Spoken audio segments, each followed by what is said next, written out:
राधे राधे, जय श्री कृष्णा। कैसे हो आप सब। तो भाई वृंदावन में 2 अक्टूबर को 10 लाख श्रद्धालु गए हुए हैं। 10 लाख भक्तों ने वहां पर दर्शन किए हैं बाके बिहारी के।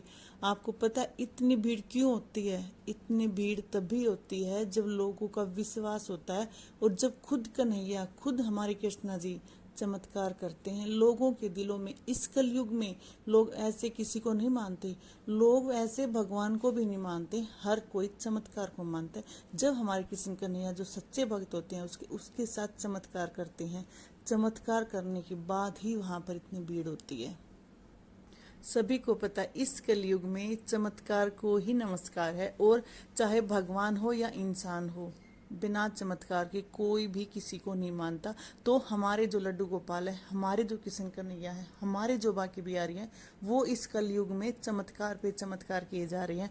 जो उसके सच्चे भक्त हैं उसको कभी वो निराश नहीं करते, और उसको एक बार ऐसे दर्शन जरूर देते हैं कि उस भक्त के, वो भक्त जब तक जिंदा रहता है, जब तक उसके दिल में ये बात रहती है, और वो सभी भक्तों को इसके बारे में बताता है, चाहे उसको कोई पाखंड बोले या कोई उसको सच्चाई माने, लेकिन वो भक्त सभी को बताता है, क्योंकि वो इसलिए बताता है कि उसके साथ जो चमत्कार हुआ भगवान औरों के साथ भी करे, सब उसको माने, सब उसको पूजे।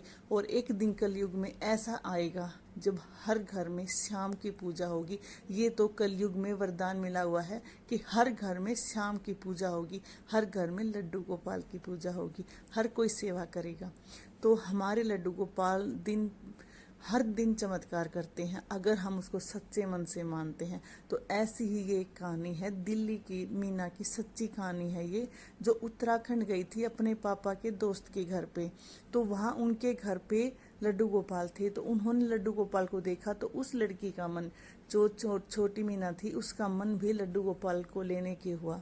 तो उसने अपने पापा को बोला कि मैं भी लड्डू गोपाल की सेवा करूँगी। उस टाइम वो बहुत छोटी थी। तो उसके पापा की वो बहुत लाडली थी, उसके पापा ने उसको उसी दिन बाजार से लड्डू गोपाल लेके दिया और उसकी उसने सेवा की। वो उसके स्कूल में जाती थी, अच्छे से सेवा करती थी, दिन में उसके साथ खेलती भी थी, रात को सुलाती भी थी।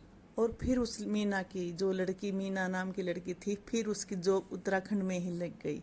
जहाँ से उसने लड्डू गोपाल को देखा था, जहाँ उसको प्यार हुआ था लड्डू गोपाल से, वहीं उसकी जॉब लग गई।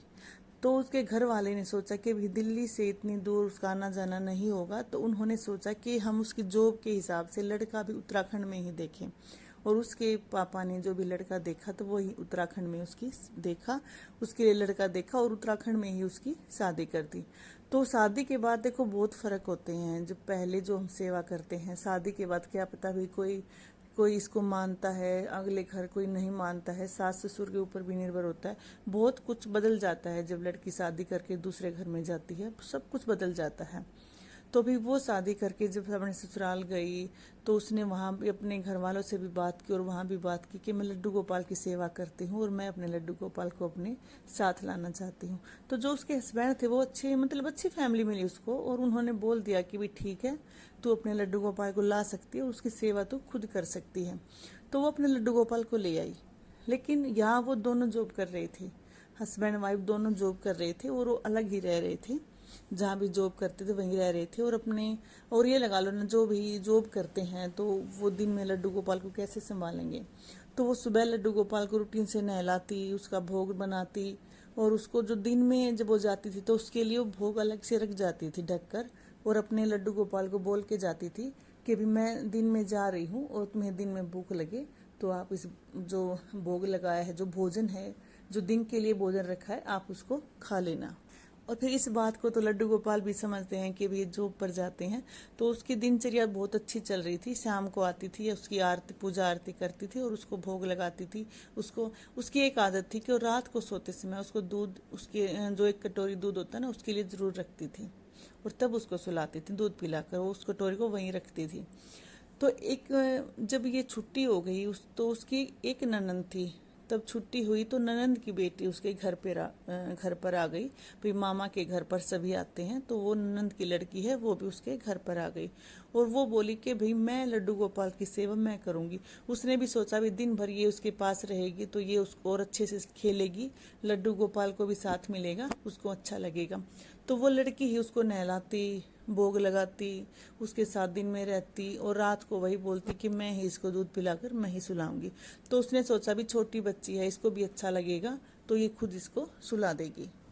तो उस लड़की ने 10 दिन तक लड्डू गोपाल की सेवा की। तो हुआ क्या मीना के साथ कि मीना एक दिन रात को सो रही थी, तो मीना को रात के टाइम उसको मतलब एक बच्चे के रोने की आवाज़ आई। उसने उठ कर देखा तो उसने देखा कोई बच्चा नहीं रो रहा था, क्योंकि उनके पास भी कोई बच्चा नहीं था। तो उन्हें देखा कोई भी बच्चे की उठने के बाद आवाज़ नहीं आई। तो उसने सोचा भी ऐसे ही सपना आ गया होगा। तो अगले दिन उसके साथ फिर यही हुआ, उसको फिर बच्चे के रोने की आवाज़ आई। उसने अपने हस्बैंड को उठाया, उसने बोला कि मुझे किसी बच्चे के रोने की आवाज़ आ रही है। तो उसने बोला कि यहाँ कोई इतना छोटा बच्चा नहीं है जो रोएगा, और तुम्हारा ये वहम है, तुम्हें वैसे ही मतलब तुम्हारे कानों में आवाज़ आ रही, कुछ सपना देखा होगा। तो वो फिर से सो गई। अगले तीसरे दिन क्या हुआ उसके साथ, तो जैसे वो लड़की मतलब दूध रखते हैं लड्डू गोपाल को पिलाकर, उसके पास कटोरी रखते हैं। उसने भी जो मंदिर के दरवाजे हैं वो भी शाम को पर्दा कर देते हैं वहाँ पे। तो उसने क्या देखा कि रात को दूध की कटोरी के गिरने की आवाज़ आई। तो वो भागकर मंदिर में जाती है, तो मंदिर में देखती है कि वहाँ पर जो कटोरी का दूध है वो बिखरा पड़ा है, सारा दूध जमीन पर पड़ा है और कटोरी भी वहाँ पर दूर पड़ी है।